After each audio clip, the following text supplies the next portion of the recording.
Hello and welcome to the DBN Carnage wrap-up show. I am Brandon Fogel. I am joined by David Hood. David, welcome to the wrap-up show. Hey there, Brandon. How's it going? It's all right. I'm in the middle of my first ever tropical storm, actually. Oh, well, really? Wow. Yeah, tropical storm Who Ada. knew? Who knew if you moved to Florida, you'd end up with a tropical storm? Who knew? Yeah, it rains here. I didn't know that. Yes. Now I do. All right, we're not here to talk about that. We're here to talk about diplomacy. You and I and several other commentators called the Carnage 2020 tournament this past weekend. It was a real barn burner. 4 rounds plus a top board. We had 2 rounds of coverage. All of that can be found on our website. The TD of that tournament was Dave Maletsky, and Dave is here to join us. Let's bring on Dave. Hey, Dave. Hey, David. How you doing, Dave? Where are you coming from, first of all? coming from Virginia, but because Carnage is a Vermont tournament, I wore my nice seersucker shirt, as is a Carnage tradition. Right on the heels of eating some Vermont famous vinegar-based barbecue. And for those of us who know you, we're all used to the sombrero. For those of our viewers who may not be, can you shed a little light on its origins? I used to be younger and more athletic and play beach volleyball in Florida all the time, sand doubles in Virginia and Maryland, up Delaware, wherever, and you can't, as your hair recedes over, as God gives you a haircut, you can't wear a visor all the time. You got to have something when you're out in the sun. So I was wearing straw hats and then discovered the magic of the palm leaf hat that instead of disintegrating once a year, these stand up in the rain. They hold their shape. They last year and year and year and year. And so here we are. All right. And they provide coverage for the rest of your body as well. So that is handy. Let us have a look at the results for this tournament. And let me see if I can work a little bit of magic and pull them up. The suspense, I'm sure, is killing everybody. And here we go. All right. The champion of the tournament was Bill Hackenbracht. Bill is a sometime contributor to DBN and a familiar face, longtime familiar face to people on in the face-to-face hobby. Bill is somebody who's known for making a lot of top boards and placing highly in a lot of tournaments. Isn't known for winning tournaments, though. Do you guys happen to know? This isn't his first tournament win, is it? It's his first tournament win, but it's his first top board win. Yes. Okay. So the first time he's made a top board and won it. So that's got to feel really great for Bill. We're gonna have an interview with him a little bit later in this show, and we'll get the skinny on that. But it was good to see someone we all know and like get the monkey off of their back. In second place was Ed Sullivan, who's also sometime a contributor on DBN. Ed is a really nice guy from Texas, and it was awesome to see Ed make the top board, I have to say. Ed is he has come on our network before and has claimed this motto for himself: I don't have the killer instinct of a champion.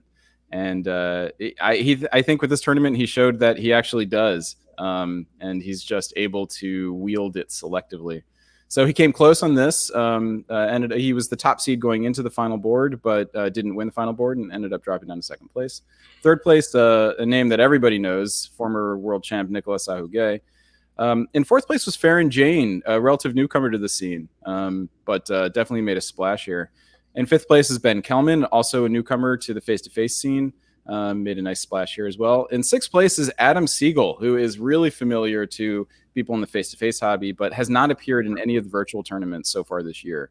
So this was sort of a return of an old hand who sort of announced his return with very loudly, and had a really fun game on the top board. Ended up having an Astro-Turk alliance, as David had coined it, with Ed Sullivan, and they ruled the East, which unfortunately had the effect of allowing Bill in England to rule the West in a way that was more dominant. In seventh place was Chris Brand, who is a former world champ and an acknowledged Italy expert who didn't show that here, unfortunately. Did not get a build and was out. Was he out 0-2, 0-3, something like that? Well, he had that one fleet that hung around for a while, but he was largely out of it after fall of 1901. Yeah, which saw Ed Sullivan in Austria slip his fleet into Ionian, while the army in Serbia bounced Chris out of both Greece, and the Viennese army bounced him out of Trieste. Yeah, that was brutal. And it's Chris is somebody who is really really good player, really congenial, and a very good Italian player. So. As you said before the game, David Hood, you thought it might have been not a mistake because he didn't control it, as far as we know. But it might not have worked his advantage to be in Italy just because he's so widely acknowledged as an Italian expert. Oh yeah, it was unfortunate. Dave Maletsky, how did you feel about this top board? How it played out? I thought it was extremely well-deserving players. It was a great assortment of players. I was very pleased to be surprised that the Italian specialist ended up having the worst Italian position I think I've ever seen at the end of 1901. I also was Adam, I know, had maybe 1 hour of sleep before the top board. He was up all night with a teething infant. I don't know. Like I was very happy for all these players to be on the top board. Ben has contributed a lot to the Carnage tournament structure channel and is helping out with developing ideas for the future. Great to see a new player excel as Farron did. I echo everything you said about Ed. So all these players very well deserving. All right, let's have a look at the Best Country Awards. And in Austria, Ben Kellman took Best Austria. England was taken by Peter McNamara, who's a well-known player out of Australia. In France, Maxim Popov, who is now confirming his Best Country Specialist as his status as a Best Country Specialist. And this is his fourth, as far as I can remember. There might have been others, but his fourth Best Country Award so far this year. I think his first France. Yeah, I think he said 2 Russias and a Germany. That's what stands out in memory. In Germany, we have Jackson Roberts. Good to see Jackson. Jackson's a young player who has been participating in a lot of these. Good to see him get some recognition here. Italy, no surprise, Nicolas Sauge. Russia, Ed Sullivan. And Turkey, Kirk Vaughan. It's noteworthy that Kirk Vaughan had the biggest center result of the tournament in 17 center Turkey. That's right, a 17 center Turkey, but with Carnage scoring, that was only good for 25 points, and that was not enough to get him on the top board as it goes. Yep. That was a fun game. That was a real fun game. David Hood, anything to add for the Best Country Awards? Well, the only thing I would say is we do see some names that we would expect on here and some names that we haven't seen before. I think the aforementioned Best Turkey for Kirk might be his first Best Country Award. He's relatively new to the game. I think maybe DixieCon might have been his first event. And it's just great to see people jumping right in and having success. That 17 center, game was incredibly fun and was very impressive. Forget about the scoring system. It was just an impressive game and fun to watch. Yeah, maybe we should do something at the end of the year with all these best countries, tally them up, and you give some recognition to the people who won them. Yeah. All right, let's keep on going. We've got a bunch of specialty awards for Carnage 2020. The player's choice was Dave Roberts. Dave Maletsky, can you tell us anything about how Dave Roberts won this award?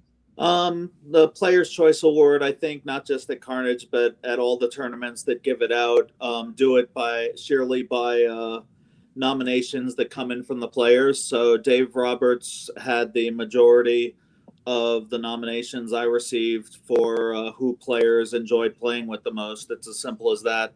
And to me, that's one of the most important awards. It's an award for being a congenial, affable person.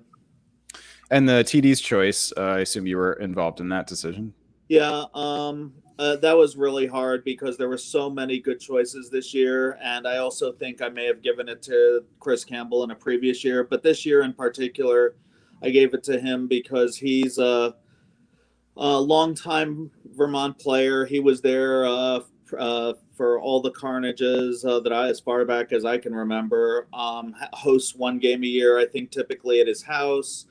And just unsolicited by me, showed up to play at this. And it really brought me a sense of normalcy in the times we're in. So I gave it to him because I felt gratitude for his presence, really. And the Golden Blade goes to Ed Sullivan. This has to be the most satisfying of all of these awards from my perspective, just because Ed Sullivan has worked so hard to cultivate this impression as a Care Bear, and Care Bears don't win Golden Blade awards. If you don't mind me interjecting, that's about like a NASCAR driver going to a Formula One race and winning the Formula One race. Because Ed has always said, "I'm not this stubborn person," and he gets the Golden Blade. It's outstanding. Yeah, it's good. It's like the Scarlet Letter a little bit for him now, isn't it? It's the thing he doesn't want. He'll live it down just like the novel. Yeah. The Rusty Blade. Can you tell us a bit about how Matt Krill won this? So I believe he was Austria and had what should have been a very successful two-center stab of an ally at some point in his game, but through a combination of lack of foresight and maybe poor guessing, ended up with no home centers available to build in. So for that two-center stab, he was rewarded with 0 pieces. So, oops. Yeah. All right. So condolences, Matt Krill, but well done on half of the action. Tell us about the market game champion. This time was JJ Raymond. So last year at WDC, Andrew Goff brought to me the idea of running a bourse. I had no idea what that was. I looked it up. I then, for months, tried to get people to help me with the design of it and failed. So I just invented the most simplistic form I could. So there was some clamoring to hold it at this year's event. So we tested it out. We got a smaller population than I would have liked. It was maybe 12 people, but they were very invested. So this was some sort of free market thing where they could bet on who they thought was going to win or do well, and the value would sort of go up or down depending on how the player was doing. Yep. Is that right? They started with some currency with which they could spend to buy shares on various countries that players were playing. And at the end of the game, their shares would be worth the center count of the player in question. So but they weren't betting actual money, were they? No. Right, so we would never would do that because I want it to be fun and accessible for everyone. Okay, so they were. This is basically a way for people to get more invested in who's doing well on the top board. Yeah, the simplicity of the design I came up with, which I was worried about, actually turned out to be a boon because the players took it on themselves to add complexity. They had a derivatives market going. It was really crazy. And do you know who built the derivatives market? I think there were multiple people. Kartik was certainly one of them. Okay. I think Michael Milken was involved. But by the end of it, JJ Raymond had turned over a 50% profit on his initial investment and emerged the victor. And again, that profit is in some sort of virtual currency that monopoly money. Doesn't translate into anything. All right, congratulations, JJ, and to all the other specialty awards here. We have another page of specialty awards. That first one is the Meltdown Award, which you share with Brad Blitzstein. Can you tell us about that? So every year, award a Meltdown Award at Carnage, just as an attempt to have less meltdowns, really. So we didn't have any true emotional meltdowns this year, but I still wanted to give it out, and the closest I could come was that both Brad and I are typically among the people who stay up the latest and are very sleep deprived by the end of the weekend, but we have the energy to power through.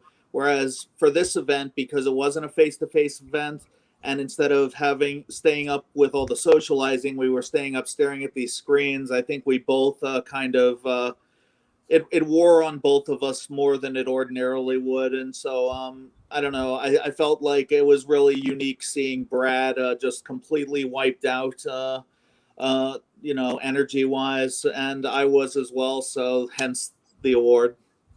And free movie to Pace Rodel. So that's something that new to this event. Pace, I think it was the second round, possibly the third, one of the rounds. The second round, I The think. second round, we were in a real snafu looking for a player to fill out the board, so I didn't have to resort to some like terrible forcing of like staff or whatever into playing. So one of the attendees found Pace, who was willing to try it out, had never been in one of these before. So you know how you go to the movies when you're young and you go in it for a matinee and then you can try to go back and forth between the theaters and sneak into whatever you can. Pace ended up playing in another round later because he enjoyed it so much. He never ended up registering for the tournament, but he's a young player. We were happy to have him, and hopefully he, in the future, will be encouraged by his experience here and go on to actually register and play. So this is also a gotcha award. Yeah. Barrel of Monkeys to Bert. What is this award? That's been awarded for many years at Carnage. It's my personal condemnation of the terrible play on a board. Okay. And in this case, round two was one of the Bangkok rounds where survival is more significant than under Carnage scoring. And yet, if you go back and watch the DBN broadcast of this game, you will see that there are many small powers very unconcerned with their survival in this game. So hence they got awarded the Barrel of Monkeys. All right. And then last, the Nostradamus Award. Is this as straightforward as it seems? Yes, this is brand new for this event because on the DBN broadcast, many of you may have watched, Farron Jane inexplicably predicted what would occur to her French position on the broadcast in the interview, and then it came true in the game, so hence the Nostradamus Award. Yeah, that was pretty cool. All right, and Farron had a great tournament, and definitely looking forward to seeing more from her. All right, Dave Maletsky, thank you so much. This was let's see if I can, there we go. Dave, thank you so much for joining us. This was a fantastic tournament, produced a really interesting top board, and wish you luck for next year. Thanks, and thanks for all the work you're doing here at DBN. Way to go, Dave.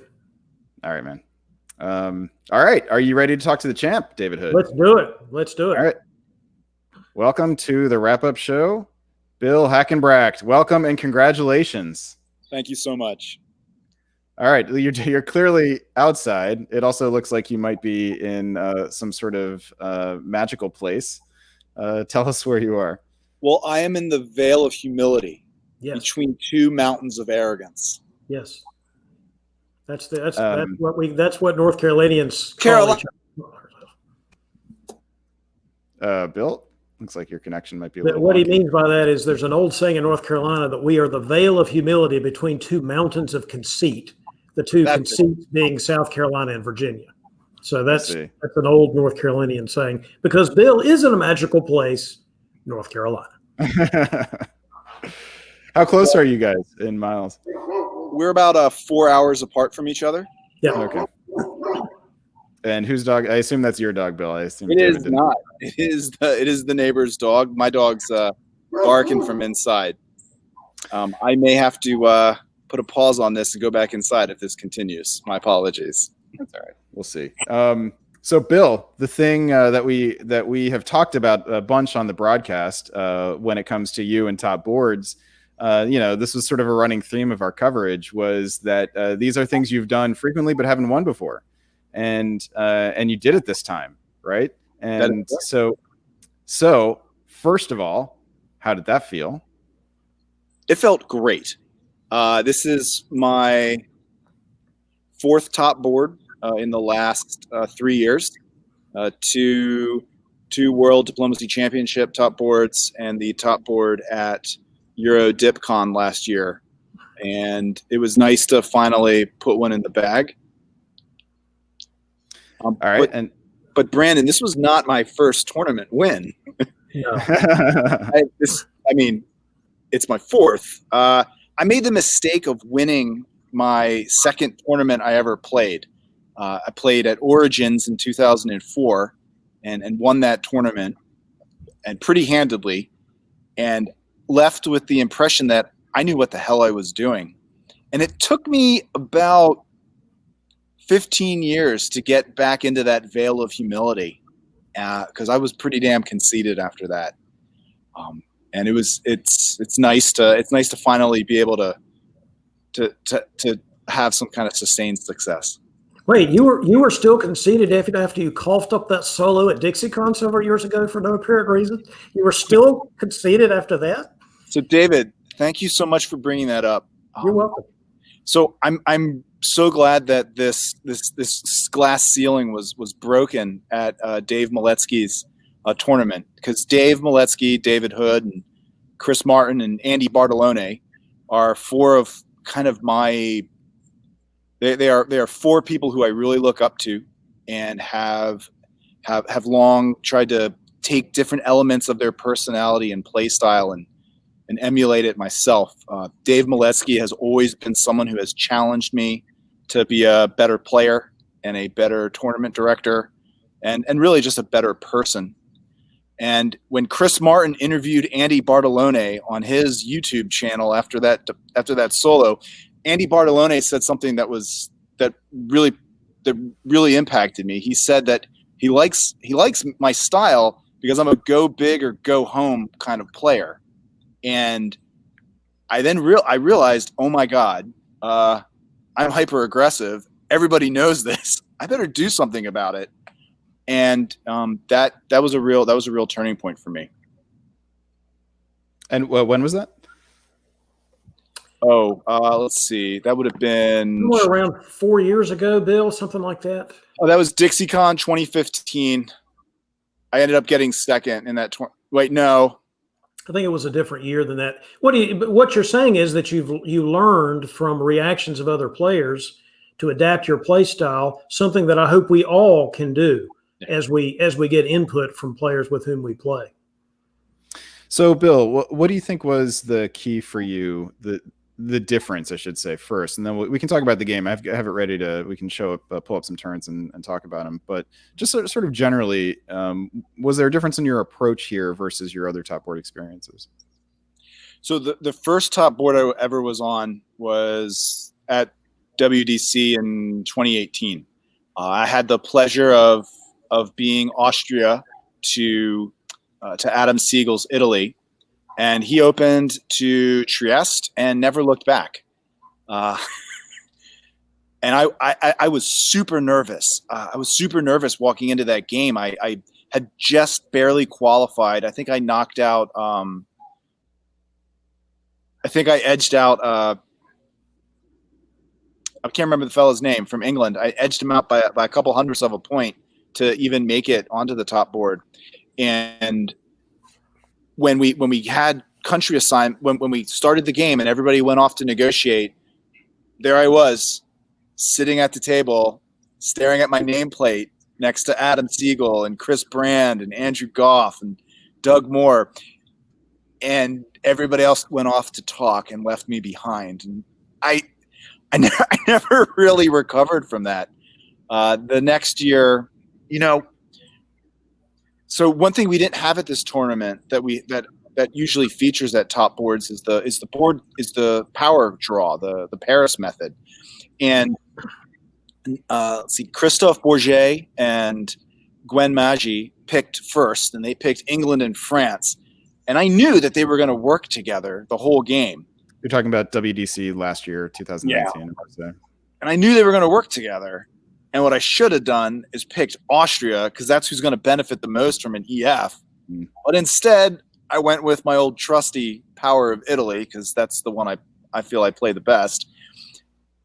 And it didn't work out, because Christophe took Belgium and then spent the rest of the game trying to take Tunis. And he never did, and I didn't have that good of a game. And then at EDC last year, Hunter Catcher was Russia to my Germany, and we had an alliance right up until the point where we didn't. And kind of like Farron, he's been my friend all game. Oh wait, what's he doing in Berlin? So it sounds like the general theme is that you read people better this game, is what you're saying. That's something you're generally good at, but for one reason or another in the previous top boards, that module wasn't functioning as well. And no, you're right. This time it was. And I was fortunate because I think one of the things you and your team have highlighted on these analyses is when a power is defeated and eliminated very early in the game, it destabilizes the board, and usually it's someone on the opposite side of the map that benefits. And when Chris went down like that, it was really going to be one of EFG or Russia that was going to benefit, and Germany was getting hosed at the time, so it ended up being me. So unless, David, you have any more preliminary questions, we can turn to the game. Let's do it. All right. So, for me, the key, we can just go right to the key moment, which this is the end state, which is spring of 1904, right? I actually go back one step to winter of 1903.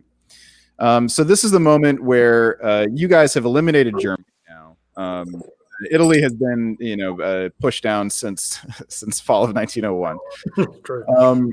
You've gotten, so Farron has clearly committed south. There's 4 units south of that stalemate line, or on or south of the stalemate line. 2 units further north, and you have a build decision here.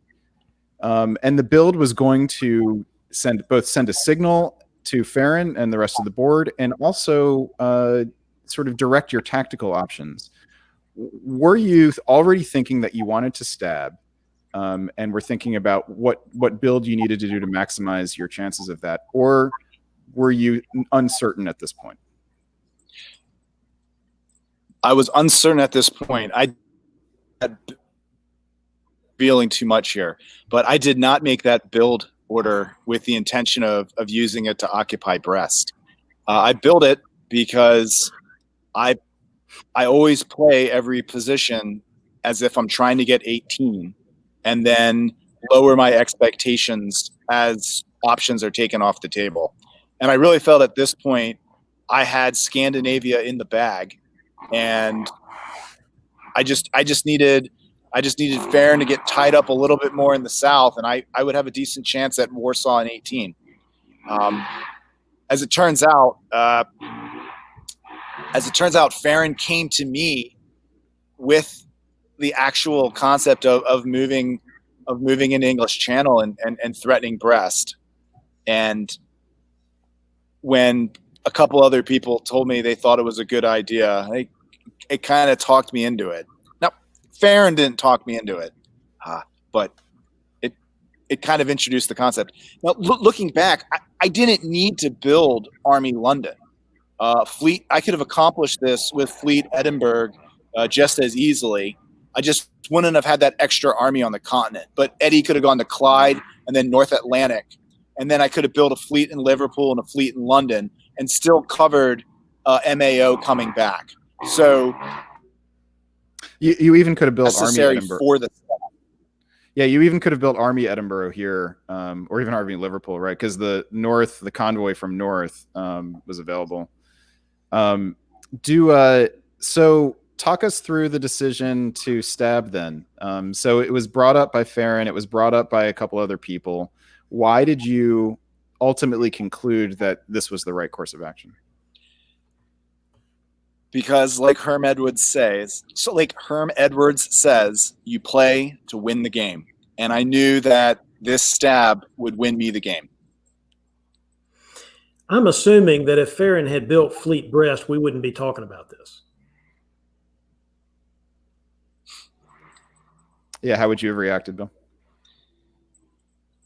I mean, I think I said this on the stream. If she had built Fleet Brest and said to you, let's bounce in the channel, you would have said, okay, now it's time for me to go kill the Russians, right? That is correct. No, you're 100% right. And that convoy would, I would have said, let's not. But even if I go to English Channel, I'm not going to get Brest anyway because you'll be one spot away. Let me convoy this to Norway and clean up Nicola's spots. Probably still would have won the game. I mean, it's hard to know for sure, but you certainly had a commanding position regardless. Your move was outstanding, don't get me wrong. It was a spectacular move, and we were all wondering whether you were going to do it. Once she didn't build Fleet Brest, we're like, well, maybe he won't attack Farron. It's like, well, one of the biggest surprises for me in this turn was the movement of the central armies, Burgundy to Munich, Munich to Tyrolia. How confident were you that that was going to happen, Bill? Not at all. I had no idea what she was doing with her army units. I had no idea what she was doing with Burgundy. And my hope was if she did move it, I would put her in a guess. Oh, she would have to pick either Paris or Brest, which she was going to lose. Interesting, because she could have bounced. Yeah, but she could have conceivably bounced you out of Belgium, right? Like, I can imagine a more conservative approach to this would have been merely to support the army into Belgium from Ruhr and guarantee the advancement of the armies. Lower risk, lower reward. No risk, lower reward. If I'm in your position and I think I'm gonna stab, I would never expect to get into Burgundy unless I was confident. I worked out some tactics with Farron and was confident that she was going to move the armies out. But with that, I mean, then your position was unassailable, right? Unless Nicolas turns, but Nicolas doesn't turn. Can you help us understand why? I got one night werewolf store. So Nicolas was emotionally invested in someone other than Adam Siegel and Ed Sullivan winning this board. And so another thing that took me a long time to realize is not everybody maintains the same victory conditions throughout a game. And a lot of times when you're a super hyper aggressive guy, you create an alternate victory condition for other people on the board, and that's your elimination. David remembers a board from Chicago, the WDC 2016, where I was Italy, opened at Tiroli and Venice. Robert Roos was Austria, and I walked into Vienna and Trieste in 01, had a 3-build Italy, and I think Dave was either Turkey or Russia, but Robert Roos's new victory condition was Bill is going to finish with 0 centers, and he accomplished it. So Nicolas turned to revenge from 1903 onward, is what you're saying, and never really looked back. How much did you have to work with him to sort of keep him on side, or did you even have to talk with him very much at all?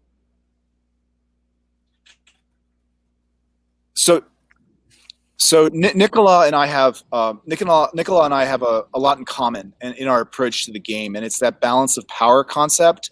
And he was very upset at what he considered to be the wrong choices made by Ed and Adam. He felt that the choice to destabilize the board was a wrong choice, and I wasn't going to do anything to convince Nicolas that he was wrong. So you would you would meet with him in negotiation and just sort of listen.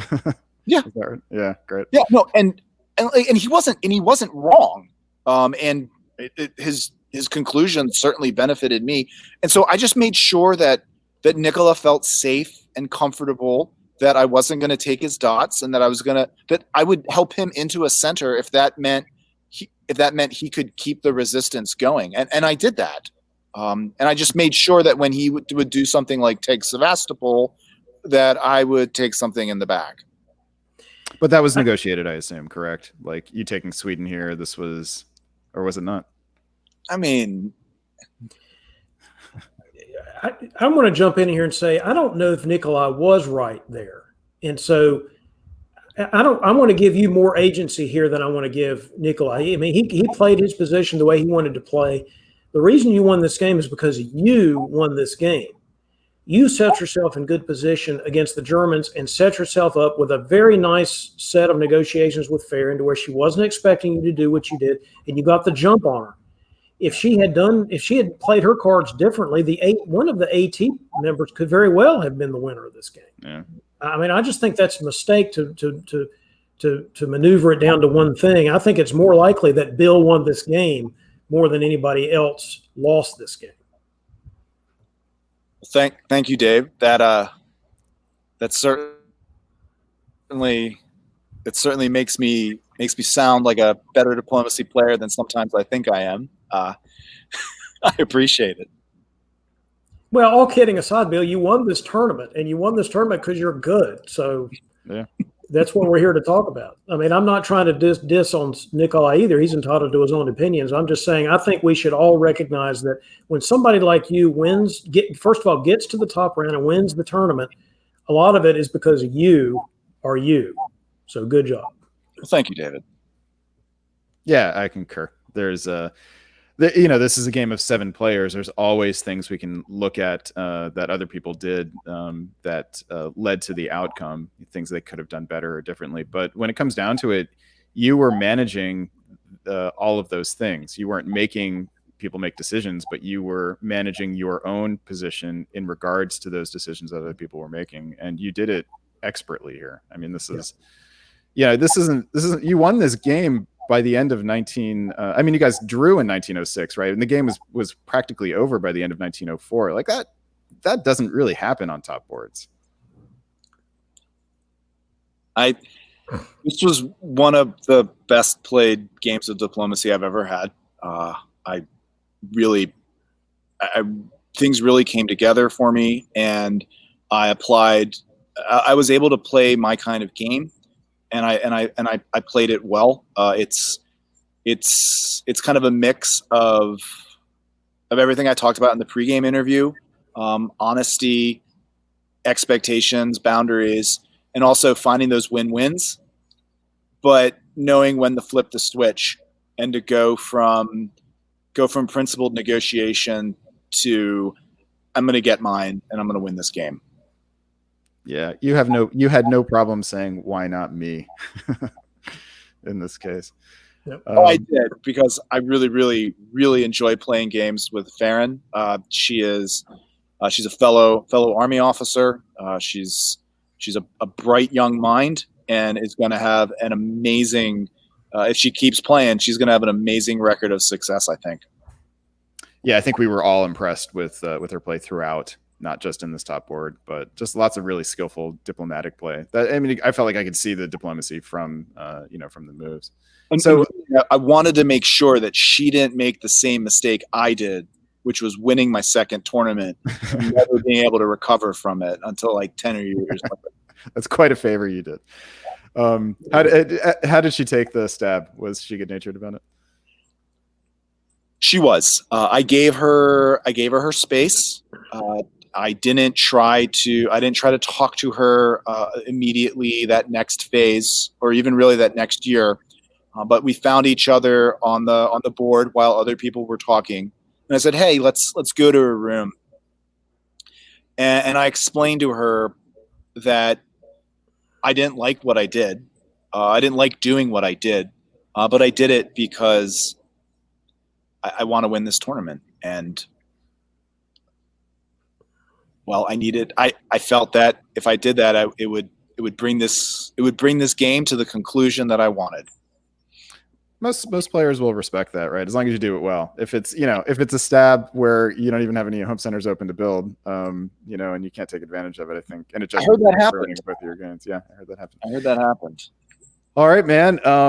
This was, as we said, an expert tournament, from start to finish for you. And this will definitely. So you have won an automatic invitation to the DBN Invitational in February, which now you have to play in, no matter how sleep deprived you are at the time. There may be a child in my lap, but I'll see what I can do. I can tell you this. You're going to be very high up in the standings. I'm not going to reveal exactly where, and that will matter because we are going to give scheduling priority to people who place higher in the standings. So you will be able to choose. You should have good choice of which rounds you play in. We're gonna have a morning and an evening round 2 Saturdays in a row, and you'll need to play in 2 of those, and then the top board will be the following weekend. So. Our viewers need to know the reference there. You have a little one on the way. I do, and that is spectacular news. So that's good. We're very excited. We'll find out the sex when the baby's born. So we don't know what we're having yet, but we are. I already know I know what you're having, Bill. You're having a wonderful blessing. That's what you're having. Oh, we seem to have. I'm right here. Last weekend was supposed to be a get the house and the nursery ready for the baby. So I was hard at work all day today, and even though tomorrow's Veterans Day, I'll be hard at work again. Got a lot of work to do. Bill, that's actually a point I'm glad you said, so I don't forget. I'm sorry to Brandon interrupt. Thank you for your service, and thanks to all of our veterans for their service. There's quite a few. There's quite a few in the hobby, and not just American veterans. Chris Brand is a veteran. Mike Hall was in the Canadian Navy. And then there's probably a few that I'm not. There's probably a large number that I'm not mentioning. Andy Bartolone is a veteran. There's quite a few. Some that I never even mention it because they too are from a veil of humility. Yep. Let's see. This isn't the last top board opportunity to qualify. Yeah. Why don't you tell us about that, Bill? Well, David Hood is the tournament director emeritus of the Virtual World Diplomacy Classic, which will be held December 18th and 19th with a top board on the 20th. Chris Brand, Peter McNamara, myself, Marcus Zylstra, and Gary Sturley, two diplomacy organizers from England, will be putting together 5 and possibly 6 rounds of diplomacy, which will be at all hours of the days on Friday and Saturday to really provide an opportunity for our international players to participate and really give it a world tournament feel. And that takes place in December 18th, 19th, and 20th. Is that right? That is correct. All right. And where can people go to find out more about this and sign up? So I pretty much went ahead and spammed all of the Discord servers today and yesterday, sent out a number of emails. But however, if you go to www.liberty-cup.com and then you select the very top thing on there, which says World Diplomacy Classic, it'll take you right to the registration and information page. So players can sign up, get that Discord link, and really network and integrate into the growing community we've already got started. And I'm sure your whiz bang video editors will be able to put a link somewhere in this. We'll put it in the description field below. I'm probably not going to edit. Just stick it up. Well, thank you, Bill. Let's come back to this. Thank you so much for creating that tournament. It's going to be the second one you've organized this year. And it must be a relief for qualifying for the Invitational. Now you don't have to worry about that for the rest of the season. So I'm sure it will be a stress-free weekend. Yeah, and again, I want to echo what Dave Maletsky said. Guys, what you're doing for the hobby with the Diplomacy Broadcast Network, it really is a great thing. And you are helping expand this hobby and this community in directions that it hadn't gone before. And we're really feel like we're building something here. And once this COVID-19 craziness it comes to an end, when the face-to-face starts back up again, I think we've really introduced this hobby to a much broader audience and participant pool than we ever had before.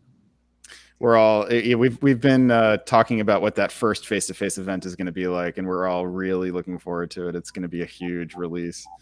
But thank you, Bill. Thank you for Liberty Cup's still scheduled, but I think it might be DixieCon.